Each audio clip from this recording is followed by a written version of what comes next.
Hello, everyone. My name is Dr. Kristi Teague, and I'm a clinical pharmacist who specializes in functional medicine and communications. I'm so excited to be here with you all today. I love talking about continuous glucose monitoring because metabolic health is truly one of my passions. My main concern as a functional pharmacist is always centered around the safe and effective use of medications and supplements.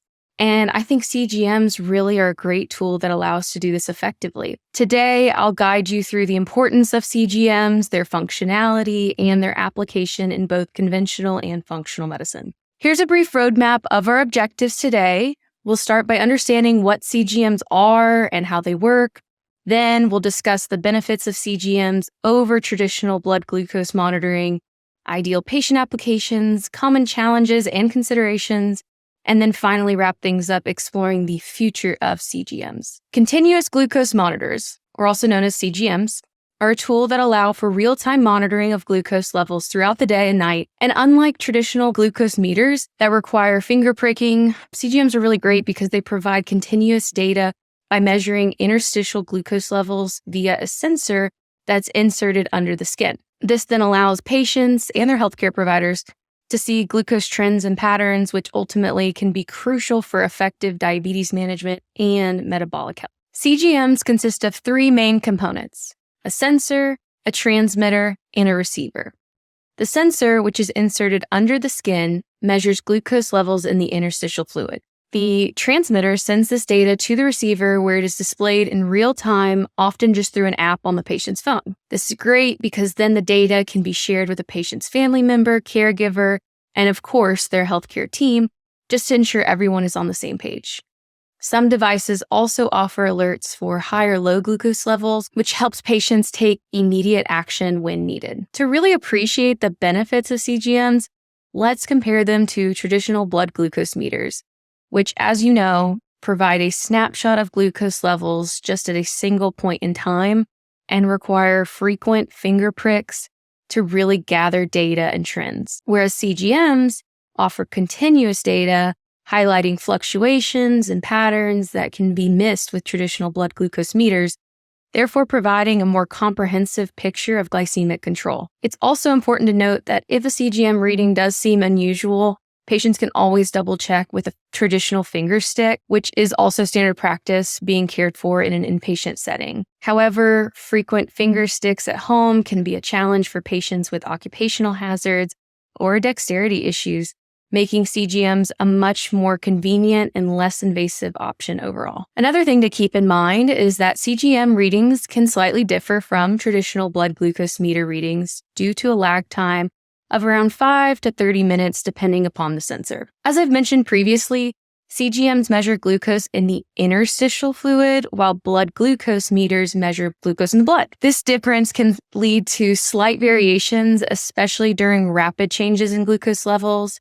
However, CGMs are highly effective in showing trends and patterns, like I mentioned before, which is one of their greatest advantages. The main benefit of CGMs is rooted in their convenience, though, which leads to improved adherence and ultimately results in better health outcomes like improved A1C and fewer glucose spikes. In fact, in the DIAMOND study for patients with type 1 diabetes, CGM use significantly improved A1C levels, reduced hypoglycemia, and increased their time in range, TIR, which is just a metric I'll explain later on in the presentation, but essentially means that they stayed in the goal more often. In the MOBILE trial, which was a study that looked at patients with type 2 diabetes, CGM use also significantly improved A1C levels and time in range in adults with poorly controlled type 2 diabetes on basal insulin. This is all likely due to the fact that CGMs are providing real-time data, showing those glucose trends I talked about, and offering alerts for high or low levels. For healthcare providers, CGMs are also helpful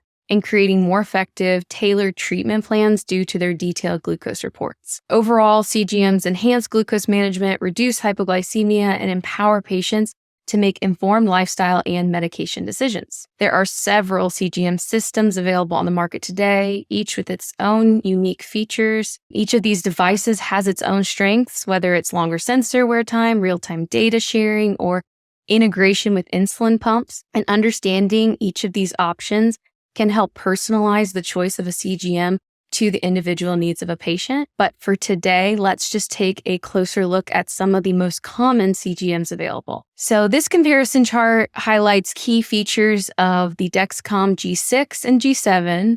And then we have the Freestyle Libre 14-day, Libre 2, and Libre 3. For the sake of time, I'm only going to focus on the notable qualities for each of these, but you can always come back and reference this if you would like to learn more. So first, let's talk about the warm-up period. After a patient applies the CGM to their abdomen or the back of their arm, depending upon the system, it will take some time to warm up and actually start providing those readings. The Dexcom G6 requires a 2-hour warm-up period. However, the Dexcom G7 improved upon this with a shorter 30-minute warm-up period. And then all of the Freestyle Libre CGMs have a 1-hour warm-up period. Next, let's look at the time between readings. Both the Dexcom G6 and G7 provide continuous readings every 5 minutes, whereas the Freestyle Libre 14-day provides reading every 15 minutes, but only updates your results when it's actually scanned. The Freestyle Libre 2 updates every minute,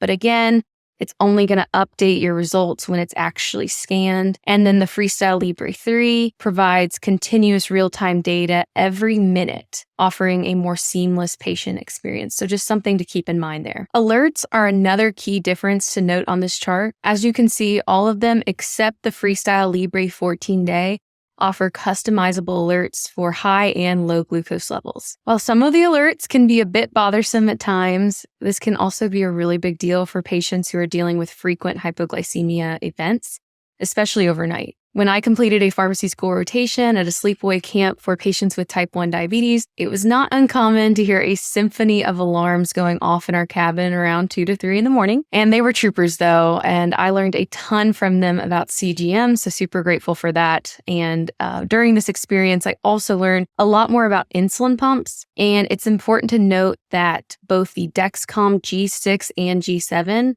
can integrate with specific pumps, which is crucial for patients requiring insulin delivery. And then currently, the only Freestyle Libre systems available for pump integration are the Libre 2 Plus, which we haven't covered in this chart, and then the Libre 3, which is another improvement for this CGM. So finally, let's wrap up and talk about adhesion. Dexcom sensors will definitely need an additional patch to ensure that they stay in place for the full 10 days.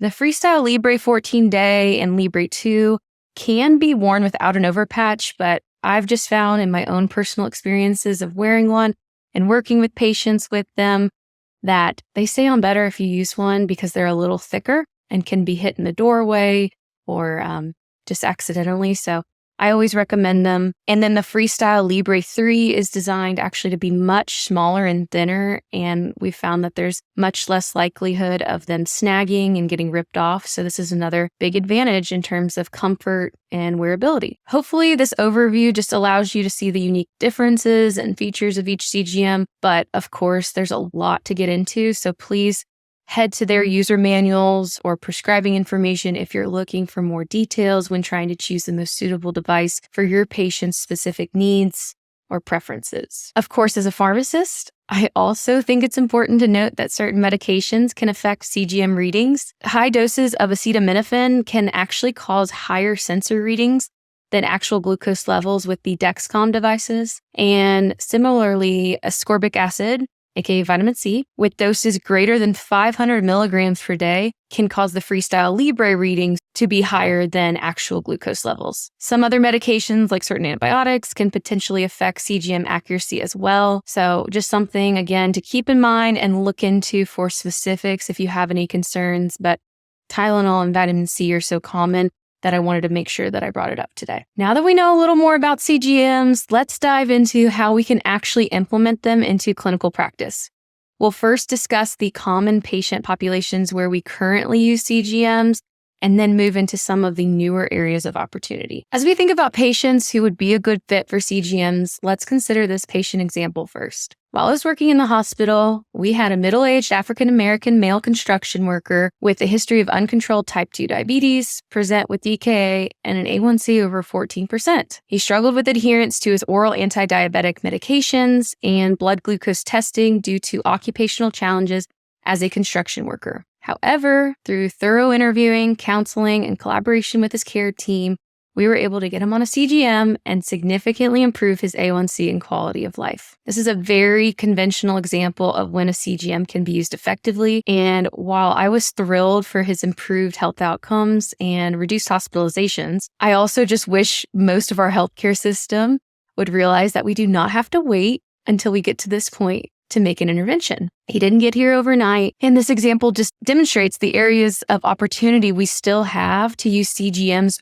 earlier on in a patient's healthcare journey, especially when it comes to metabolic dysfunction. The goal should always be to take a more proactive approach rather than a reactive one, as demonstrated in this patient example. We want to take a more proactive approach because, as we know, poor glycemic control can unfortunately lead to long-term diabetes complications such as cardiovascular disease, neuropathy, nephropathy, retinopathy, foot infections, the list goes on, whereas effective glycemic control through lifestyle modifications, which we love, medication, supplement adherence, and regular monitoring with a CGM can significantly reduce these risks. Of course, as I mentioned earlier, we already know that CGMs are great for those with type 1 and type 2 diabetes. And as providers get more comfortable using them, we've also seen them used in gestational diabetes and pre-diabetes as well, which is great. But I still think there's plenty of room for improvement because CGMs are also beneficial for early intervention in any type of metabolic dysfunction or simply for those looking to learn more about their body. In the conventional healthcare world, intervention often doesn't begin until a patient's A1C exceeds 5.7. And typically, the only other lab test that we get is a fasting blood glucose level, which provides just a single snapshot of their metabolic health and can be impacted by a lot of factors. This approach can be quite limiting because it doesn't allow us to catch metabolic issues early enough. And to truly prevent or help improve metabolic dysfunction, we need to monitor patients as early as possible, ideally before they even progress to prediabetes. This means evaluating patients with a family history of diabetes or those who simply struggle with weight loss to see if they'd be interested in using a CGM to learn more about their metabolic health. It obviously requires a very motivated patient and a lot of education on your part as a provider, but it can be a very powerful tool that they can use alongside lifestyle modifications, specialty lab testing, etc. A lot of practitioners are enjoying the CGM data so much in clinical practice that it may make the A1C a thing of the past. We'll see how things play out, but just goes to show you how helpful the data can be when creating a care plan if you're not using it already. And we'll get into some of those metrics and patient goals a little later on in the presentation, but they are very customizable as well. This brings me to my next group of potential patients, those who want to optimize their health. This is probably another large percentage of your patient population, considering only 12% of the US is considered metabolically healthy. CGMs are not only great for managing or preventing diabetes, but also for optimizing metabolic health. Particularly, athletes with specific health goals can benefit from CGMs by gaining insights into how their training and nutrition impact their glucose levels. Patients aiming for weight loss can use CGMs to improve their relationship with food and understand how energy correlates with certain blood glucose levels. And lastly, those focused on longevity will find CGMs valuable as well because repeated glucose spikes can promote cellular aging by triggering the production of advanced glycation end products. So not great. Overall, by understanding how nutrition, movement, sleep, and stress impact blood glucose levels, patients can make informed decisions that promote long-term health and well-being. This is particularly eye-opening for those who are more health conscious and motivated to optimize their wellness. Patients using CGMs can set various short-term goals with their provider to ensure they're headed in the right direction over a long period of time. And these goals are achieved through continuous monitoring and adjustments based on real-time data. As I've said a lot throughout this presentation so far, CGMs are an empowering tool for preventing metabolic dysfunction and improving diabetes management. The real-time data on how blood sugar is impacted by their medications, food, movement, stress, sleep, and more all allows for very personalized patient education and health coaching. This is particularly very valuable in the functional medicine, integrative medicine space, where providers can actually take the time to review the data thoroughly and encourage lifestyle changes using motivational interviewing techniques, and by focusing on specific manageable goals. CGM metrics and goals are going to vary based upon the indication for wearing the CGM in the first place. It's important to note that the thresholds discussed over the next couple of slides are all based upon recommendations discussed in the Standards of Care Diabetes Guidelines. I've really included them just to help you gain some context and have a better idea of where to start with your patient, but just know that they can be customized. Key metrics include time below range, time in range, time above range, average glucose, glucose management indicator,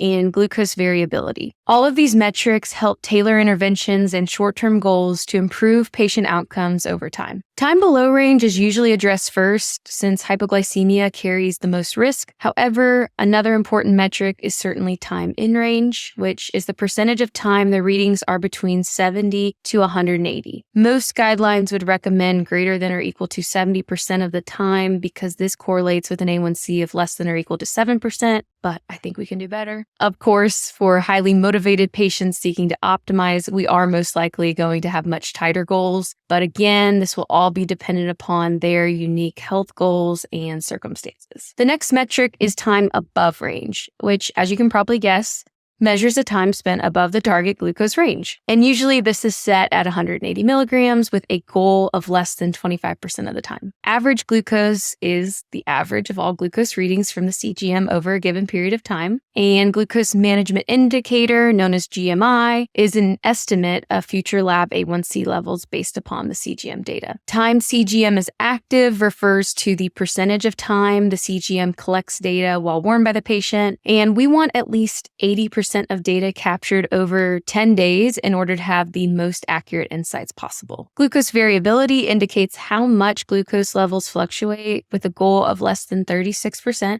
and the less variability, the better. Overall, by reducing the time below and above range while increasing the time in range, a patient can decrease glucose variability, leading to better overall glucose management. So now that you have an understanding of these metrics, let's see them all come together in an ambulatory glucose profile, also known as an AGP report. This is just a really helpful tool that allows practitioners to fully harness the power of CGM data. Generally, for patients with diabetes, which again can be adjusted based upon the CGM indication, the goal is to have less than 5% of readings in the very high range, that's above 250, less than 25% in the high range, above 180, 70% or more in the target range, 70 to 180, or around 50% for at-risk patients, and less than 4% of readings in the low range, below 70, and less than 1% in the very low range, below 54. For this particular patient example, we can see that the CGM was active for 94.6% of the time, therefore meeting his goal of at least 80%. And then other key metrics include an average glucose of 201, with the goal being less than 154, a glucose management indicator of 8.1%, with the goal of being less than 7,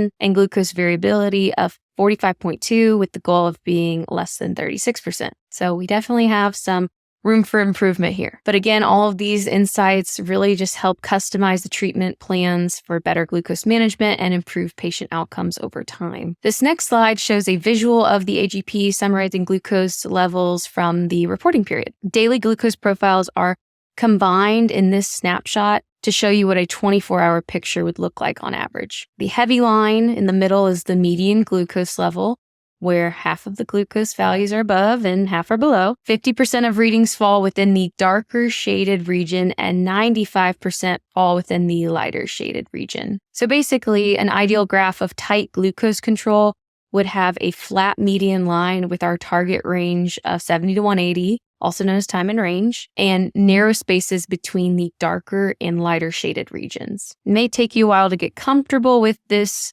but overall, by analyzing these patterns, healthcare providers can use this report just to make better informed decisions as they optimize their diabetes management and improve overall metabolic health. Next, we have the last section of the report, which shows daily glucose profiles, each representing a midnight to midnight period. The gray shaded area indicates the target glucose range. The green line shows measurements within the target range. The yellow area represents measurements above the target range. And then the red area indicates measurements below.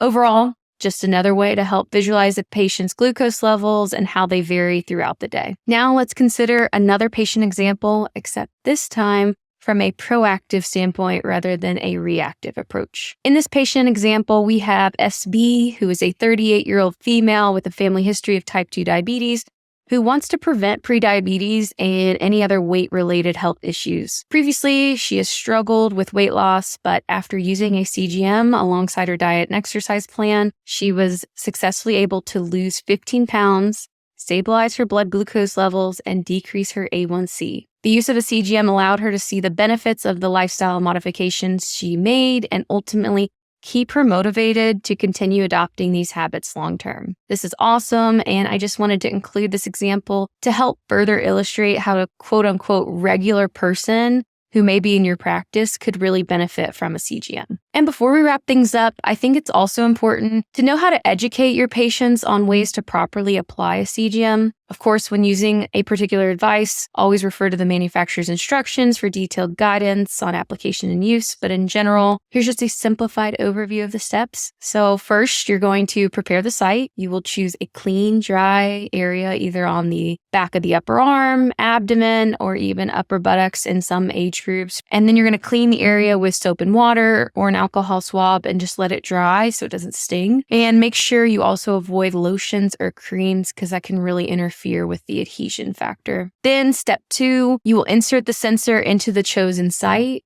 And you'll just need to remove the sensor applicator from its packaging, follow the manufacturer's instructions to insert the sensor. Typically, this is just going to be by removing a protective cover and then pressing the applicator firmly against the skin. I will say that this part can be frightening for patients who don't love needles. Overall, it's going to prevent less finger sticks, but the initial adoption of this can be challenging. They can always enlist a loved one or a caregiver to help them with this step, but over time, I think they'll get more comfortable and confident to realize that it doesn't hurt. All right, and then the next step, you will secure the sensor by applying adhesive patches that we discussed earlier, just to keep the sensor attached to the skin. And these are great to make sure that they are going to stay on for the expected full duration. If they do fall off, you can contact the manufacturer and sometimes they'll work with you, but that will be dependent on a case-by-case situation. Step number 4, then you're going to activate the sensor using either your receiver or your smartphone app for most people. And you just want to follow the manufacturer's instructions here. Essentially, just turn on the receiver, open the app, and follow the prompts to start the sensor session, usually by scanning it. Then, if calibration with the finger stick is required, again, just follow the manufacturer's instructions here to enter the calibration values. This is typically done just during the initial setup, but some devices may have you do it periodically throughout as well. And once it's activated and calibrated, the CGM system is ready for you to begin monitoring your blood glucose levels. Glucose readings will be displayed on the receiver or smartphone app, allowing you to track your levels in real time. Like I mentioned earlier in the chart, some may require scanning to see an updated level, so just keep this in mind when you are selecting a CGM for your patient. After 10 to 14 days, depending on the brand, you will then want to remove the CGM. This is pretty straightforward, but I still think it's essential for patient education, so let's walk through it. You're going to wash your hands,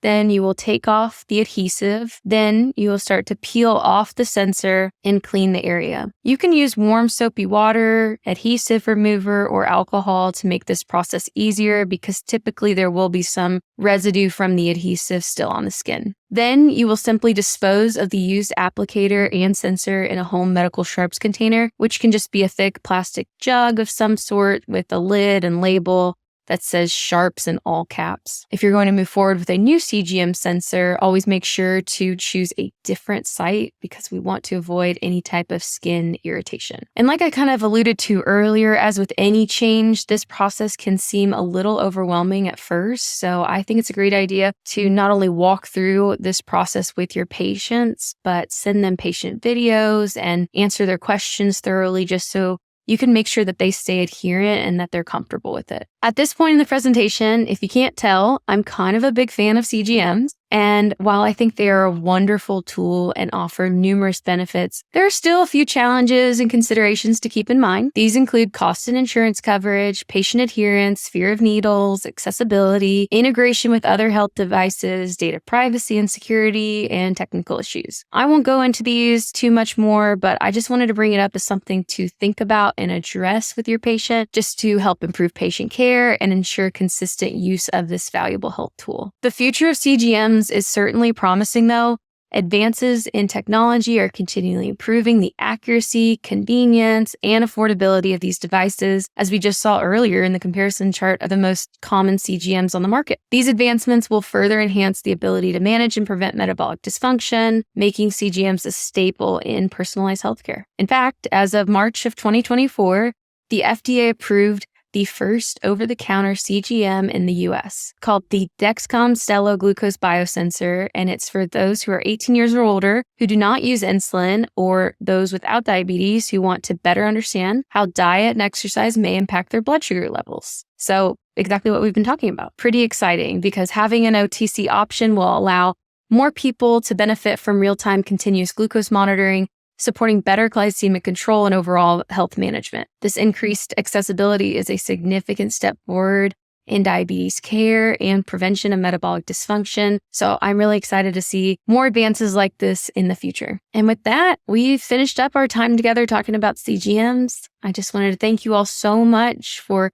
joining this presentation, and I hope you got something out of it. And as always, if you have any questions or want to learn more about CGMs, please feel free to reach out. Thank you so much, and I hope you have a great day. Welcome to Rupa Health, the best place to order, manage, and track results from over 30 different lab companies in one single place for free. It's going to take you under 2 minutes to sign up, and you can order any functional medicine lab for your client in under 30 seconds. Let me show you how it's done.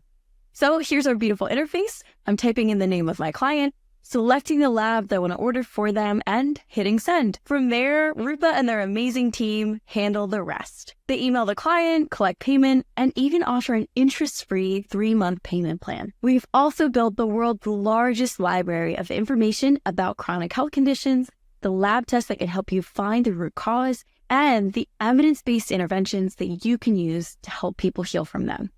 It's called the Rupa Health Magazine. There, we have in-depth articles about almost any health condition you can imagine.